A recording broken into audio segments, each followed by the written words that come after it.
I expected the Rockies to be a little rockier than this.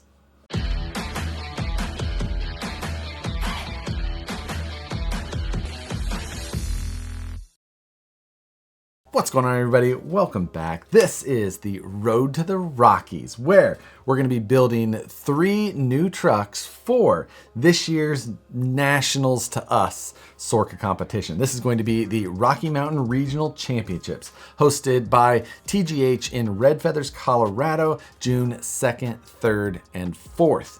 And like Nationals last year, we're going to build 3 new trucks to take to the event and see how we do. Last year we started the series in a very similar situation with basically nothing ready, or maybe just the very hint of something started, but by the end of it we had our trucks ready to go compete in Alabama.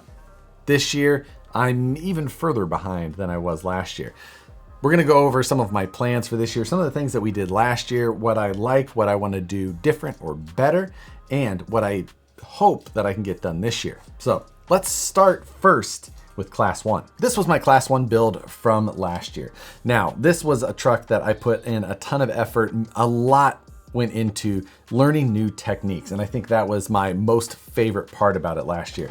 I decided to learn how to do the forged carbon fiber process, and it evolved along the way until I came up with a process that I think really worked well, but differed a lot from the typical forged carbon.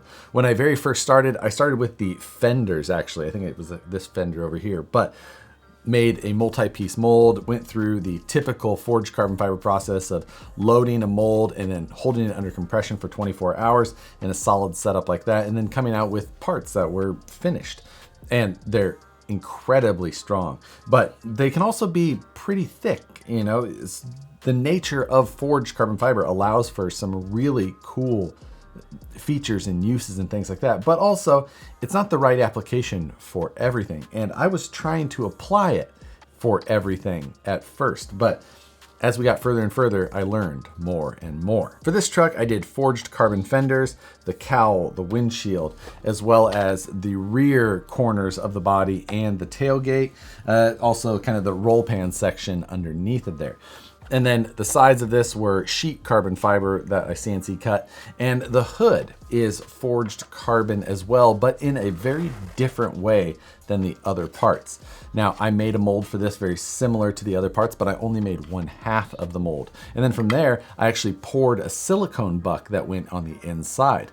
So I loaded up the mold with less carbon than the full forged process, and then I put the silicone mold in and held that under compression. It allowed me to do a lot less of the mold making as far as 3D printing or things like that. And I ended up with a thinner, lighter, but still very strong part. So this is a lot of what I hope to accomplish this year, because like last year, I plan to make my own body entirely again. It was a super fun process. I learned a lot, and I know that I can do so much of it better than I did last year. Now, I could run this truck again if I wanted, but a lot of the whole journey for me in this whole hobby is learning more and pushing myself and trying to do the next thing. And I feel like I accomplished a lot of that with this. This was the first time that I worked with titanium instead of steel. A lot of this cage work I did in new ways than I had ever done before. I made 3D printed and CNC cut jigs to make this chassis just absolutely perfect to everything else that I was trying to get accomplished. And I've taken and built on that idea and method as the year has gone with other builds. So I hope to continue that type of process as well. The carbon fiber we touched on already. I did my own custom Lexan vacuum forming as far as like that center console part and the rear inner fender wells.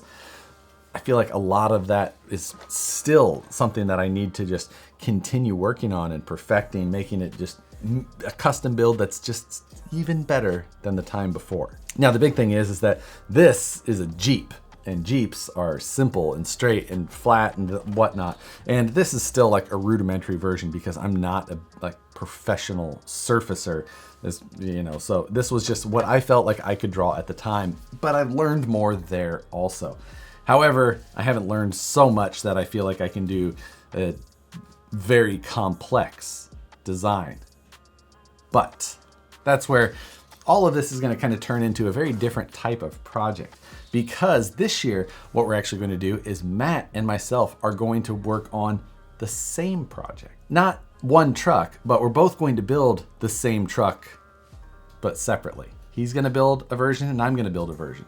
We're going to share design files and, processes, whatever we can to try and build the same thing ourselves, thousands of miles apart from each other. With that, we'll also be able to split resources a little bit.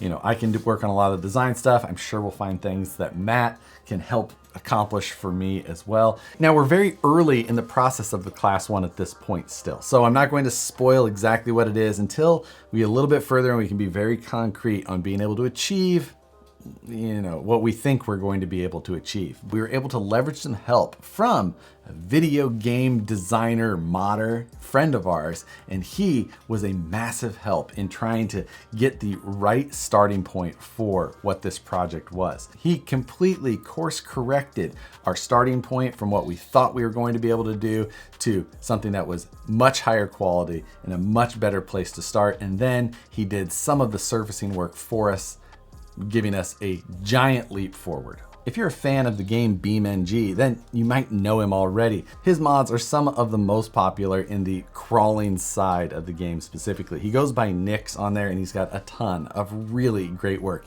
If you'd like to see some of his stuff, I'll put a link down below to where you can find some of his work, some of the info on that. If you don't know BeamNG, you should give it a shot. So as much of an effort as this Class 1 was for me last year, this year is easily going to match that same amount of work, I'm pretty confident of. This truck performed very well for me last year. I was super happy with how it drove in general, but this is basically just a VS410 underneath. It's got a VFD transmission, VS410 chassis rails front to back, the F10 portal axles, and it drives really well. It's exactly what I know. I can drive it, and even though I took this to the comp completely untested, it drove exactly like I expected because everything about it was what I know, what I've driven a million times with different bodies on top of it. So very, very easy to predict. Even though this is carbon fiber and titanium pretty much solely in this truck, a lot of the parts except the hood are a little thicker and heavier than I would want them to be ideally. So this truck wasn't light. It was in the 7-pound range. I think it was like 7 pounds, 4 ounces or so with a battery and everything. So it got to be a little bit heavy. This year, I am going to be more conscious of this with the other style of body making. I think that that is going to make it easier for me to be conscious of it as well. I feel like I should be able to meet or exceed the drivability of this truck with what I learned from this one and what I plan to do this year that is quite a bit different. Beyond that, simple rule changes did change what I will need to do in some ways. I do have the rear suspension exposed in the back of this vehicle. That wouldn't be allowed with the 2023 rules, but beyond that, this truck would be pretty close to legal, I think, in almost all ways. So I could have ran this, but let's not be silly. Now, my Class 2 and 3 from last year doesn't belong to me anymore. It has been sold, so we're starting from scratch there as well. There is going to be some differences this year compared to what I did last year, in theory at this point. I grabbed a few of my flat rail chassis builds here to kind of compare against what we did last year, how I felt that that went, what things I would change. Now, last year we used a brazen scale ATL chassis. On that, I had a VFD transmission and F10 portals. That would be similar in many ways to my Rock Pirates build here. Although this has a VFD twin, it does have the same F10 portals, but we've got have an aluminum chassis rather than like the G10 that my ATL was. In general, that brazen scale chassis I had last year worked really well for me. I drove it a number of times before Nationals and then did the finishing work to make it SORRCA ready for that event. And this year, I feel like I'm gonna go a pretty similar route. I am going to make my Class 2 and Class 3 separate trucks this year. So rather than having one truck that I swap a new rear axle in to be 4-wheel steer ready, I'm gonna build a separate truck for Class 2 and Class 3. That's my plan at this point, at least. Last year, I did put a ton of work into my Class 2 as well. I built a titanium cage for it. I had a carbon fiber body on it as well. And just overall, it was a pretty fun build that I did a lot of things on, again, that were over and above what I think was probably necessary. At the same time, I let going over and above get in the way at times, because I had that carbon fiber body on there that I thought looked fantastic, but I also kind of let it dictate the body height and choices, where if it was a Lexan body, I would have probably cut up some stuff and got it to sit even lower. So this year, I'm gonna just make 2 and 3 be dedicated comp. I'm gonna try and keep myself reined in and just make them good competition trucks that get the point across, are legal, are competitive, without going crazy with laser cut titanium pieces for ridiculous parts that would be just fine if they weren't over-engineered. Instead, we're just gonna take all that effort and pour it into Class 1. And while any of these 3 trucks would be a decent base to start with, the one here on my left is my Artful Dodgers base, and it's a little project that I've been working on for quite some time now, and it was an SCX-10-2 conversion. The Artful Dodgers chassis is nice. It's made out of aluminum, got a very complete kit overall, and it would be a fine base, but it is SCX-10-2 as far as what I used here, and it doesn't have a forward motor mount or anything like that. It would be a reasonable base, but I think that I want axles with a little bit more gearing choices, better steering, better clearance, and the transmission would be a complete redo anyway, so I don't think that this is the one that I want to start with for competition. The one on my right is my Element Ecto. Now, it was an Ecto when it started, but now it's got the TGH Titan chassis conversion on it. And again, this would be a fine place to start, but the Element axles, they're not gonna have the steering that I want, the gearing not quite as strong as I'd like, and there's not as many options for adjusting the gear ratio, clearance, things like that. Also, standard style transmission, no forward motor mount. So again, while I could go and change a ton of stuff out on this, it's a build that doesn't really need that. It'll be fine as it is, just not for the purpose that I'm looking for now. And the family truckster here, this was my Rock Pirates build. And while the Power Wagon body is a solid choice for competition, and a lot of what I have here is very similar to what I had last year, it does have a VFD twin, which really isn't useful for Class 2 because you can't use selectable overdrive or dig in Class 2. So there's a lot going on there that wouldn't be needed. Again, I could change that all out, or I could just let this build live on like it is, and we could pick something with a carbon fiber chassis, lighter weight, just keep it as simple as it needs to be. This one, again, we'll just let it live the way it is and we'll choose something new. But what that means is that I need to choose what those platforms are going to be for both Class 2 and Class 3. I think it would be the smartest decision to use the same platform for both. So if I have to do any custom design parts for one, it's an easy swap for the other as well. I need to make that decision this week so I can get those parts on their way as soon as possible. If you all have a favorite chassis choice to use, throw it in the comments.